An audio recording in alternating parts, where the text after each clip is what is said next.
A veces nosotros le llamamos fruto a los actos, pero no es así. La naturaleza tiene fruto y el fruto condiciona los actos. Es decir, nosotros no podemos hablar de alguien justo si esta persona no es coherente entre su naturaleza y sus actos.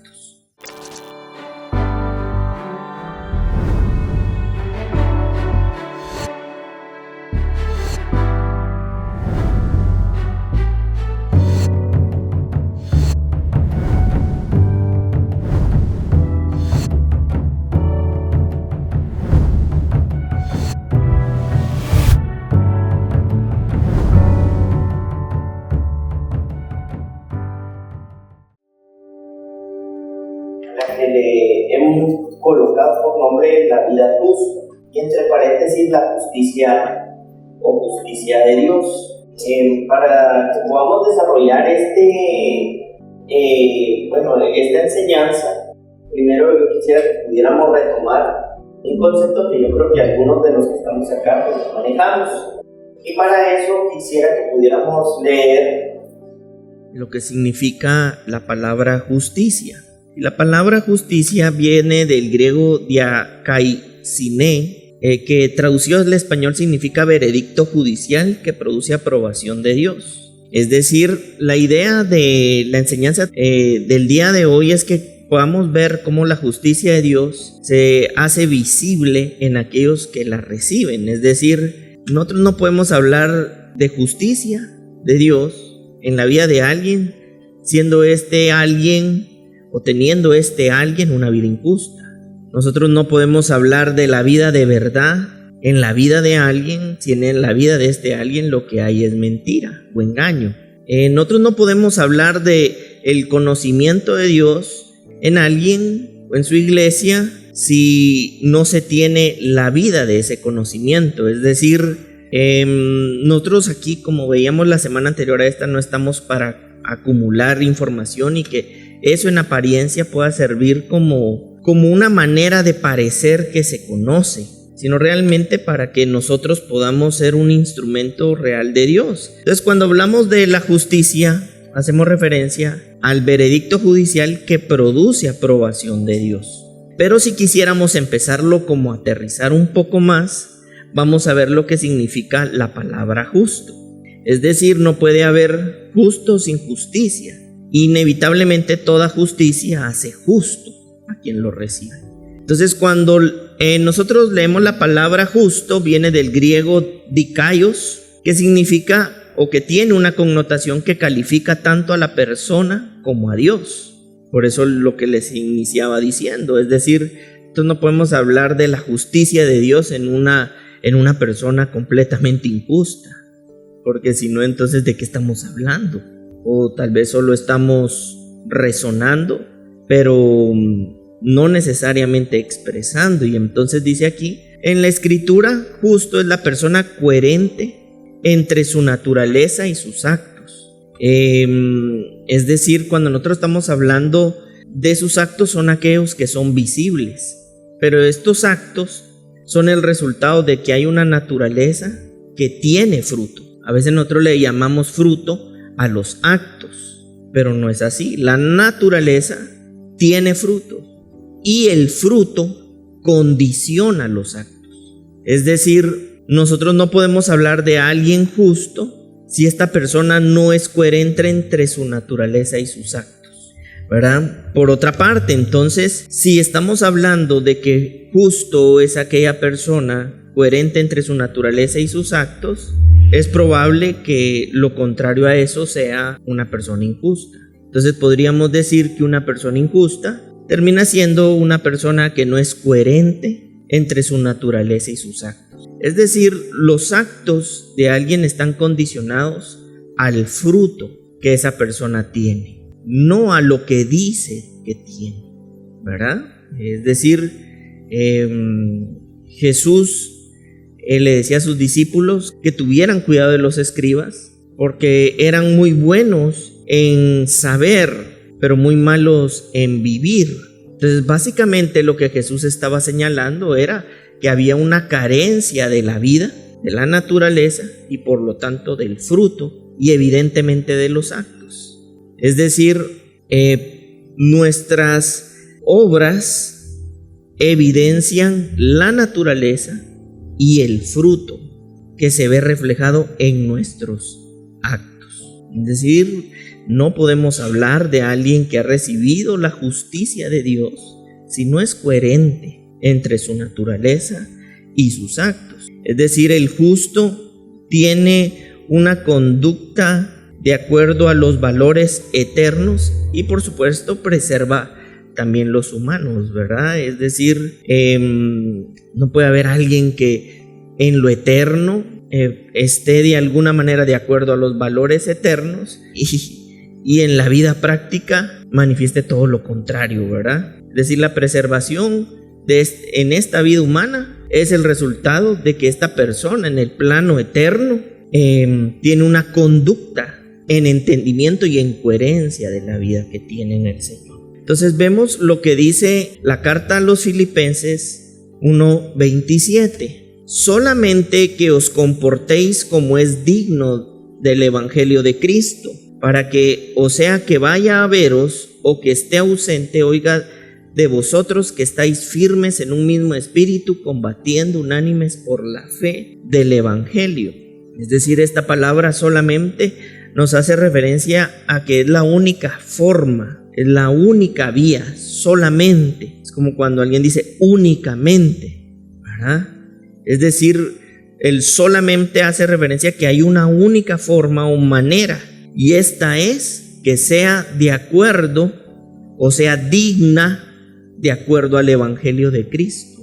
Es decir, no hay otra forma, no hay otra vía de comportamiento. Es decir, cuando hablamos del digno, en este sentido la Escritura no está hablando de la persona, sino del valor de dignidad que tiene este Evangelio. Entonces hay una única forma de comportamiento para aquellos que conocen de la vida del Señor, y esta es de acuerdo a la dignidad que tiene en sí misma este Evangelio, que tiene este Evangelio, el de Cristo.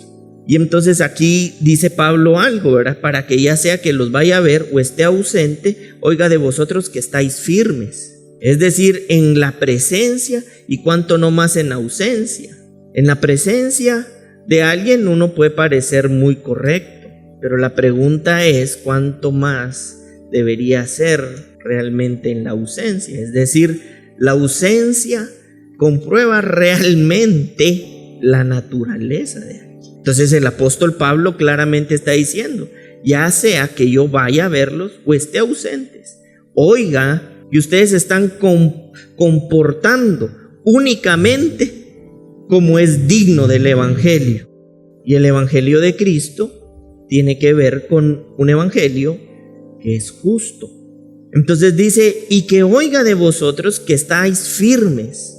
Es decir, aquí habla de la posición y les dice, quisiera saber que están en la posición del Espíritu y que tienen una actitud combativa por la fe de este Evangelio.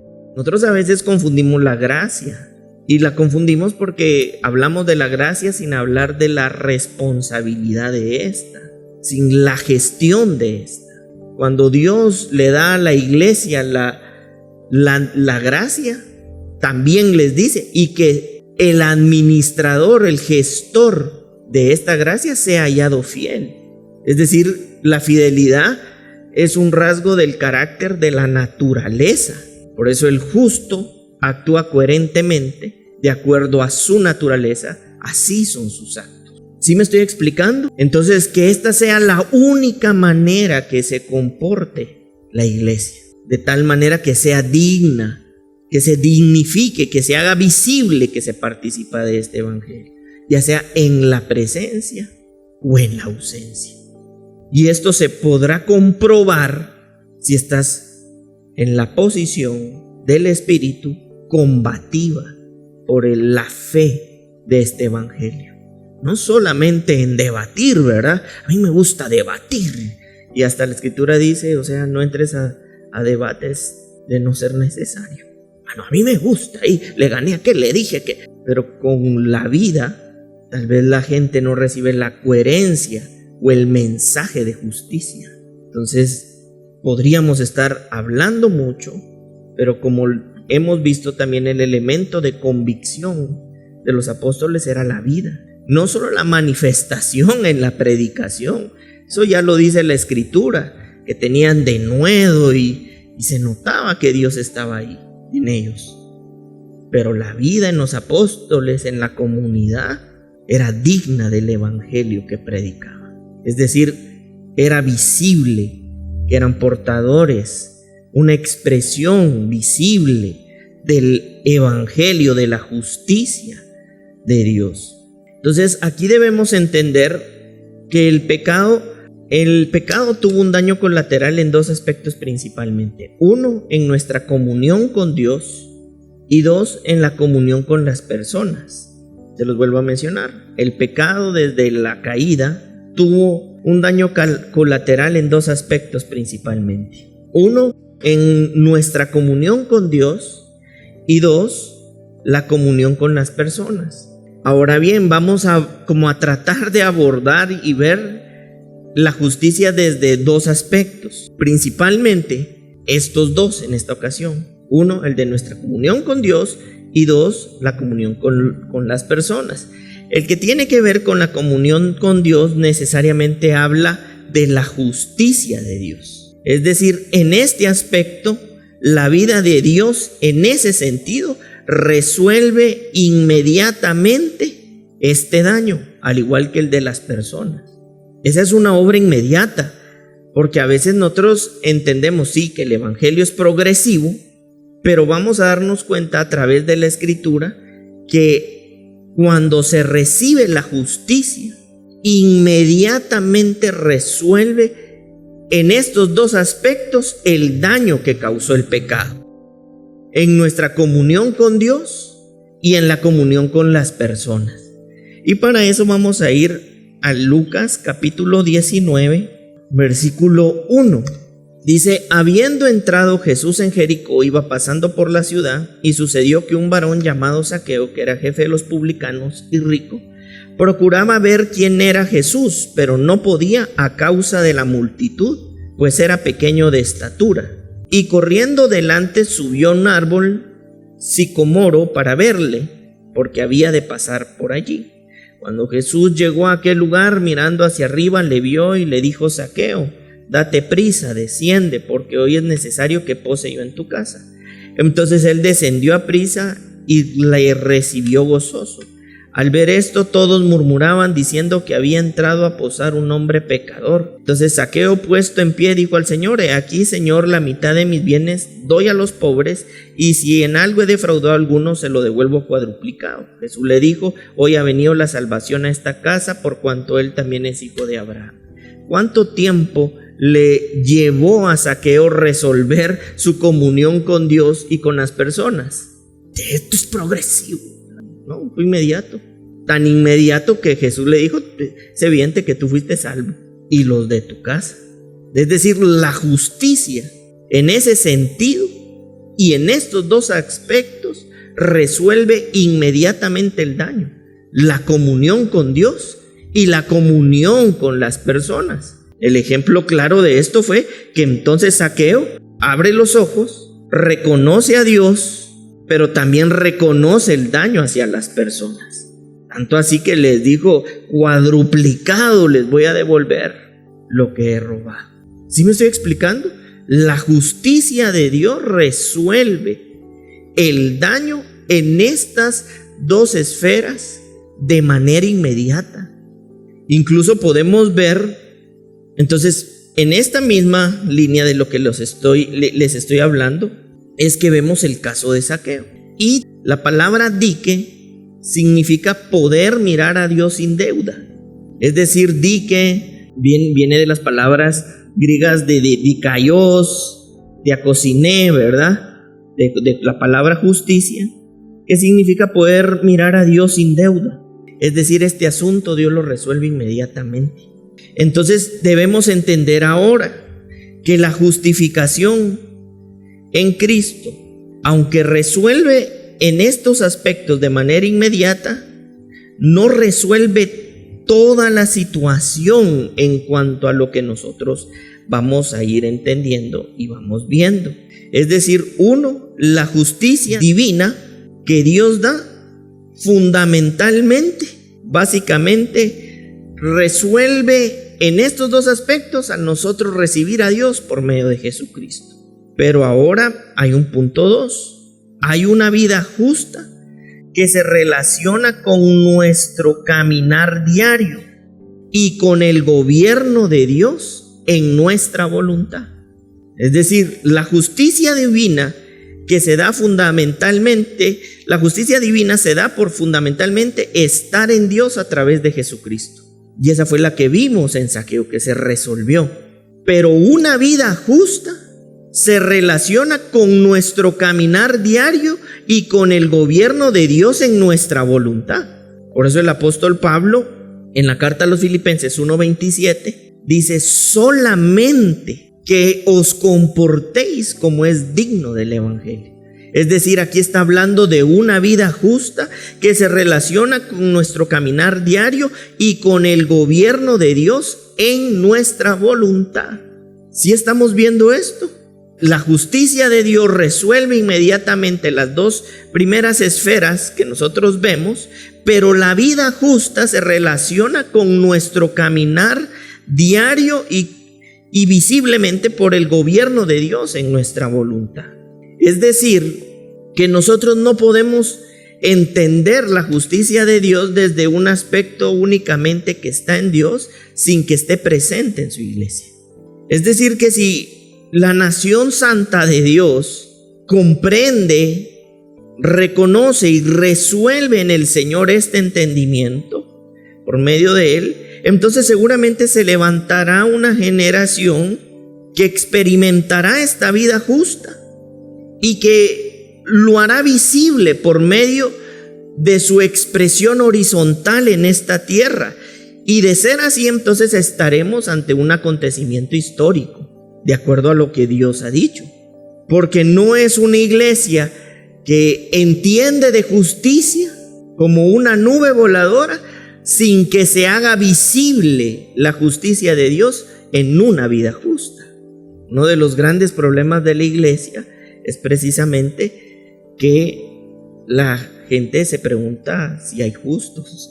Y lamentablemente, si se cuestionara los entornos cercanos, miren, y esto se los voy a decir así: alguien lejano puede opinar, pero si tus entornos cercanos, quienes te conocen, hablan igual que el lejano, quiere decir que hay un problema realmente.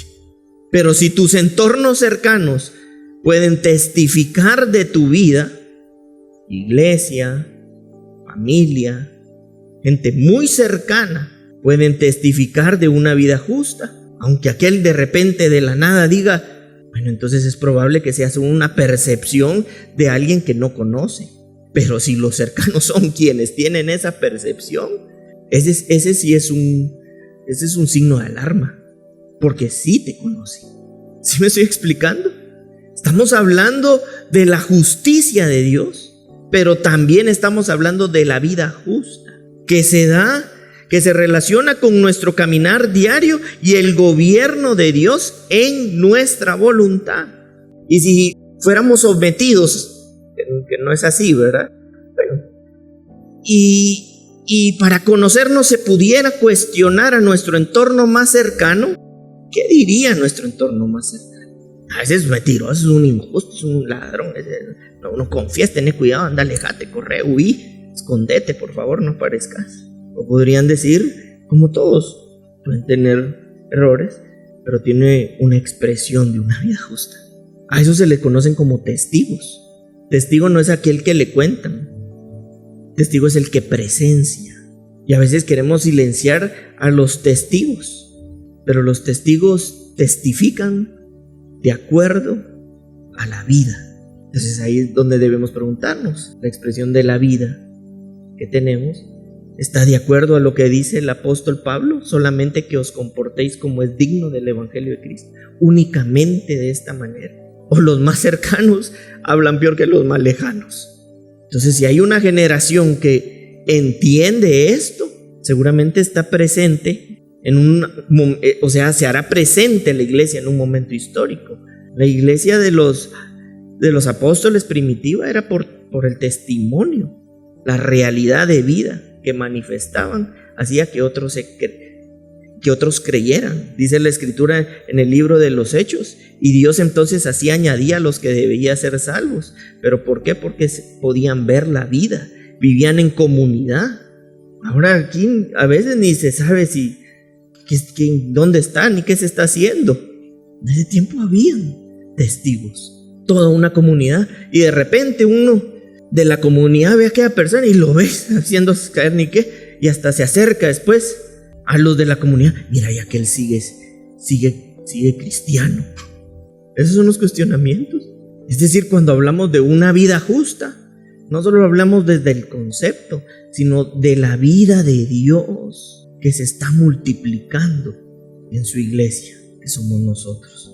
Por eso quien verdaderamente experimenta el arrepentimiento de Dios, lo experimenta en estas dos vías, de manera vertical y de manera horizontal. El ejemplo de esto es lo de Lucas 15:18, que generalmente le decimos el hijo pródigo, pero tal vez para no señalar las miserias del hijo, podríamos señalar las virtudes del padre, y en lugar del hijo pródigo podríamos hablar del padre amoroso. Entonces, cuando el hijo experimenta un verdadero arrepentimiento, lo hace en una sola dirección, pero que tiene dos efectos, precisamente en los dos lugares donde se experimentó el daño colateral, si te das cuenta. Y entonces, cuando él experimenta verdaderamente arrepentimiento, lo confiesa y dice: me levantaré, iré a mi padre y le diré: Padre, he pecado contra el cielo y contra ti.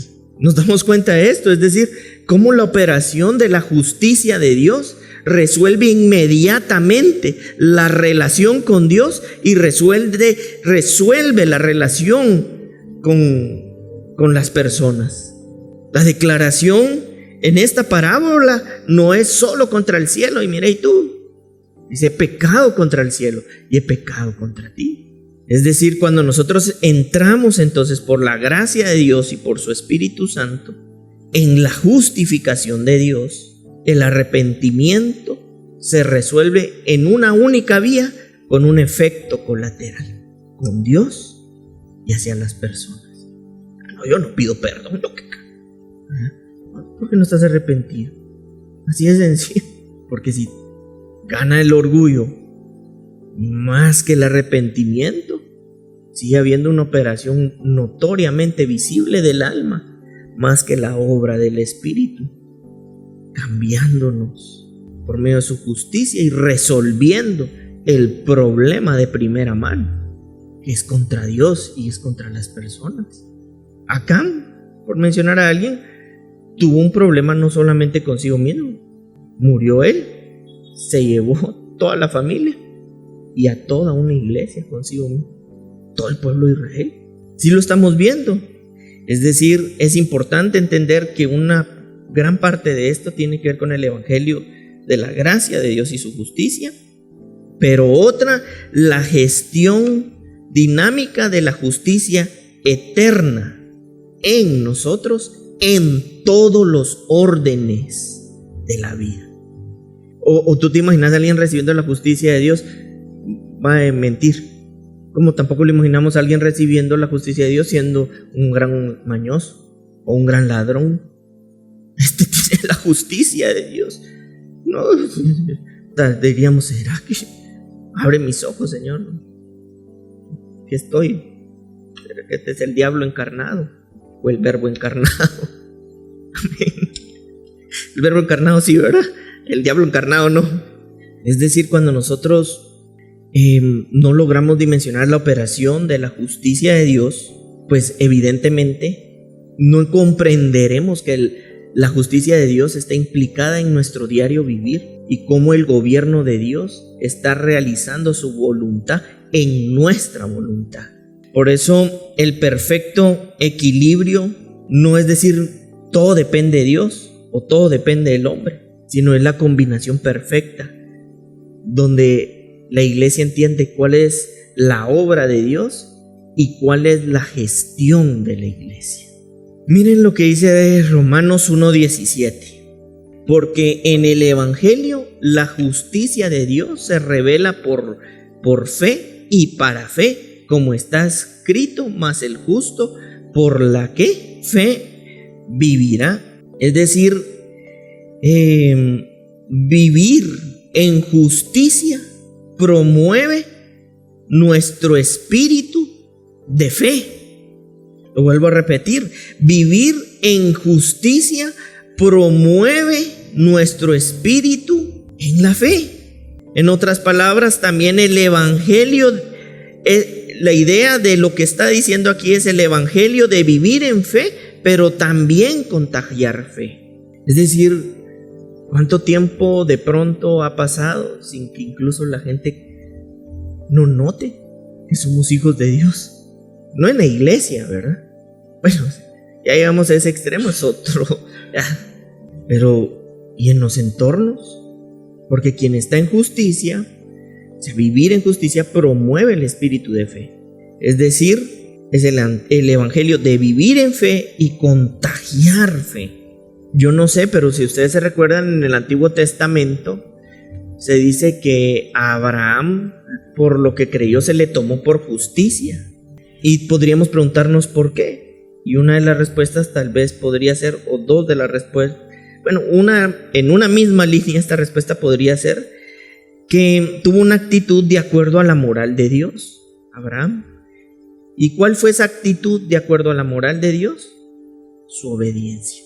Es decir, por actuar obedientemente a la voz de Dios, Dios lo consideró justo. ¿Sí me estoy explicando? Es decir, la actitud de Abraham delante del panorama eterno, porque estamos hablando de un Antiguo Testamento, su obediencia le hizo ver como alguien justo, porque no actuó de acuerdo a su voluntad, sino a la voluntad de Dios. Otro ejemplo de esto es Noé. Dios le habla e inmediatamente, ¿qué hace? Obedecer. ¿Y cómo se ve y se hace visible que Noé obedeció? Porque construyó el arca. Es decir, en este plano estamos ante personas que no eran perfectas en sí mismas, porque la perfección de la fe no había llegado, pero sí, llamémosle así, en su naturaleza. Es decir, es como el ejemplo del carbón y el diamante. En ese tiempo no había venido la fe que perfeccionaba, pero en ellos estaba la sustancia. Es decir, ahí estaba prevista la fe de Dios, porque eran escogidos para eso. Entonces, ¿qué hacía que se les tomara por justicia? La obediencia. ¿Por qué? Porque actuaban de acuerdo a la voluntad de Dios, a la moral eterna de Dios. Entonces es a estos a quien la Escritura desde el Antiguo Testamento les llama justos. Y para que tal vez lo podamos ver un poco más claro, yo no sé si ustedes sabían que los diamantes se extraen del carbón. Entonces este es como un poco el ejemplo. Ese es Abraham. Así se veía por ser el Antiguo Testamento, como carbón. Pero desde la vida del Espíritu, preservado en el tiempo, y Dios que ve todas las cosas, en él internamente Dios no veía ese carbón, veía el diamante. ¿Sí me estoy explicando? Por eso es que desde ese momento se le tomó por justicia, porque actuó de acuerdo a la moral eterna de Dios en obediencia. Y solo como un detalle, dice, los diamantes se forman bajo la superficie de la tierra, en el manto, donde las condiciones de alta presión y temperatura permiten que los átomos de carbono se cristalicen en forma de diamante. Este proceso puede tardar miles de millones de años. Los diamantes son llevados a la superficie por erupciones volcánicas. De ahí que el precio de un diamante es carísimo, pero en su primer fase era un carbón. Es decir, estaba ahí Abraham, ¿verdad? Como un carbón, pero Dios podía ver a través del tiempo la expresión de Jesucristo, que hacía que en sustancia, aunque se viera como carbón, tenía la vida de Dios. ¿Y cómo se podía ver esa vida justa de Dios? Por la obediencia de acuerdo a la moral eterna de Dios. Es decir, en ese momento era el evangelio de la promesa. Vino Dios y le prometió, y en Jesucristo lo cumplió. Es decir, estamos en el tiempo del cumplimiento. Pero imagínense ustedes, en aquel tiempo en el que solo era una promesa, Él obedeció. y le fue tomado entonces por justicia, por actuar obedientemente a la voz de Dios. ¿Cuánto no más debería haber hoy en la iglesia que estamos en el tiempo del cumplimiento, obediencia a Dios y a su voz? Miren lo que dice Romanos 14, creo que te envié, ¿verdad? 17. Porque el reino de Dios no es comida ni bebida, sino que dice aquí, justicia, paz, gozo en el Espíritu Santo. El reino de Dios es ¿qué? Justicia, paz, gozo. Justicia, la expresión del gobierno, porque hemos ido entendiendo eso. El reino, que es el espacio donde Dios cumple su voluntad. ¿Cuál es ese espacio? El corazón y el alma de cada uno de nosotros. Entonces, el reino, que es el gobierno de Dios, es ¿qué? Justicia. ¿Sí lo estamos viendo? Entonces, la vida justa también resuelve en la dimensión de la autoridad. Entonces se me olvidó ponerlo ahí, ¿verdad? Pero ¿qué es la autoridad? Es la jurisdicción donde Dios cumple su voluntad.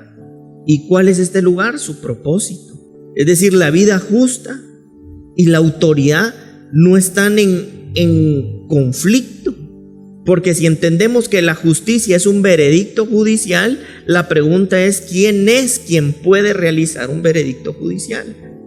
Pues un magistrado, es decir, una persona en autoridad. Esa persona en autoridad, en este caso, ¿quién fue? Jesucristo. Entonces resuelve la vida justa el tema también de la autoridad. Vamos a ver lo que dice Juan 4:34. Y entonces Jesús dijo, mi comida es que haga la voluntad del que me envió y que acabe su obra. Es decir, quien recibe justicia en una vida justa entiende que o resuelve el asunto de la autoridad en su corazón. Por eso Jesús podía expresar que su comida era hacer la voluntad del que lo envió y que acabe su obra. ¿Quién? Su Padre. ¿La obra de quién? De su Padre. Es decir, la vida justa resuelve ese asunto también en el corazón de la iglesia. ¿Y por qué esto es importante? Porque en algún momento de nuestras vidas nos vamos a topar con alguien que quizá haya avanzado un poco más también en la madurez del espíritu. Y estas son personas importantes porque inevitablemente son quienes también nos empujan al proceso transformador.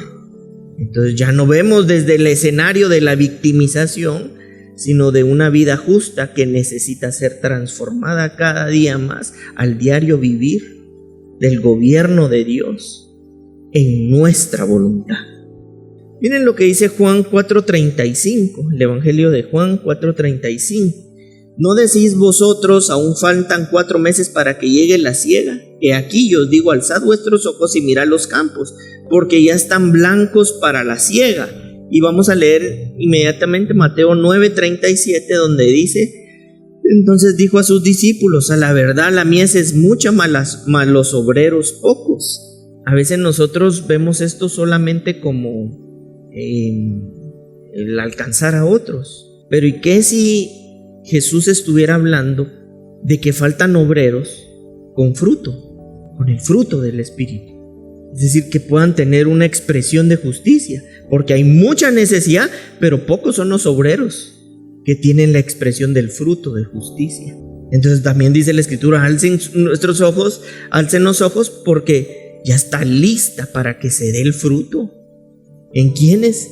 En la iglesia, en los hijos de Dios, el obrero que produce fruto, porque nuestra vida es para que su propósito se manifieste, no es para otra cosa, es para que su propósito se manifieste. Si ese concepto todavía en nuestras mentes o corazones no está bien definido, con razón andamos perdidos en la vida y en los diferentes órdenes de la vida, porque no hemos entendido que el objetivo principal de esto es que en nuestra vida se manifieste su propósito, que se haga visible la justicia de Dios a través de nosotros.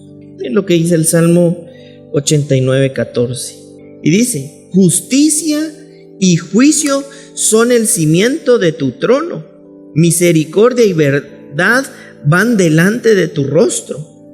Y miren lo que dice el Salmo 45:6. Tu trono, Dios, es eterno y para siempre. Cetro de justicia es el cetro de tu reino. Es decir, nosotros somos partes de un reino justo. Y al ser partes de un reino justo, cada día tiene que irse expresando más notoria y visiblemente por medio de una vida justa. Y con esto voy a ir cerrando. Mateo 25, capítulo 14. Porque el reino de los cielos es como un hombre que yéndose lejos llamó a sus siervos y les entregó sus bienes. 15, por favor. A uno dio 5 talentos, a otro 2 y a otro 1. A cada uno conforme a ¿qué? Su capacidad. No, yo soy bien capaz, yo hago todo. No, la capacidad del espíritu. O sea, estamos hablando desde el plano espiritual. Podríamos ser unas máquinas en el mundo. Pero al llegar al reino de Dios, lo que necesitamos es poner a disposición de Dios toda esa capacidad. Y luego se fue lejos. Y el que había recibido 5 talentos fue y negoció con ellos. Y ganó otros 5 talentos. Asimismo, el que había recibido 2, ganó también otros 2. Pero el que había recibido 1, cavó en la tierra y escondió el dinero de su señor. Después de mucho tiempo vino el señor a aquellos siervos y arregló cuentas con ellos. Nosotros podríamos decir, ¡ala, qué injusto el Señor! Le dio al que solo 1 le dio y todavía se lo quitó. No, es que Dios es justo. A cada uno le dio de acuerdo a su capacidad. Es decir, en cuanto al avance de la aprobación, del desarrollo, del crecimiento. Y entonces es ahí donde también necesitamos la ayuda de Dios, ¿verdad? Porque a veces nosotros podríamos creer que no, que injusto. No merezco más. Y si tal vez Dios lo está haciendo, no sin el tal vez, y si Dios lo está haciendo desde donde Él hace las cosas, es ser justo, de pronto todo tendría un poco más de sentido. Y entonces aquí lo que sucedió es que al que le dio 1, ni siquiera ese 1 lo multiplicó, lo enterró. El don que Dios le había dado lo enterró. A veces digo, hay muy poco, y al otro tanto, ¿verdad? Pero Dios lo dio de acuerdo a su capacidad y le dio a todos. A veces, de pronto, lo que Dios nos ha dado se ha enterrado.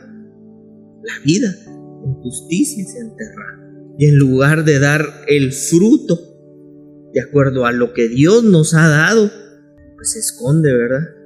No solo se entierra de nuestra administración, sino ante el mundo, porque el objetivo principal de Dios es usarnos de tal manera que su propósito sea visible con lo que nos dio. No, es que aquel es y aquel pilas, aquel no, Dios. Pero ¿y si Dios es a ti a quien te dio ese 1? Pero hay una buena administración o gestión de esa vida que recibido.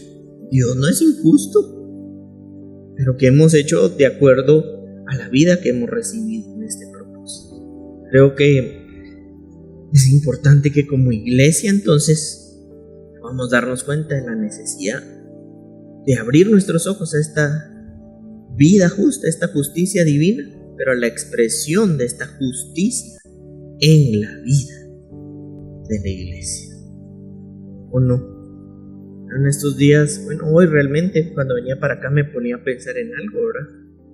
Hay personas que mueren más jóvenes, otros más grandes, pero me ponía a pensar en que hay personas que mueren jóvenes, pero de acuerdo al propósito de Dios.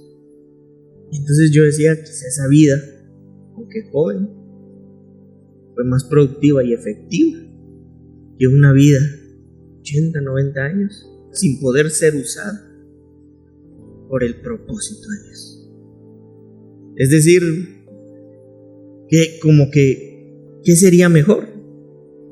Vivir mucho sin propósito, enterrando, o de pronto vivir poco de acuerdo a su propósito, y que realmente Dios nos esté usando.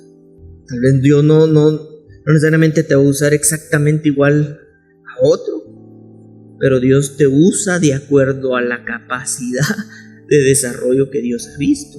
La pregunta ya es ahí hacia donde tenemos que ver. De acuerdo a eso, Dios ya me encuentra útil. no va solo cuando yo esté allá enfrente. Que la obra de justicia cada día sea más en nuestros corazones. Amén. Vamos a finalizar orando y dándole gracias al Señor.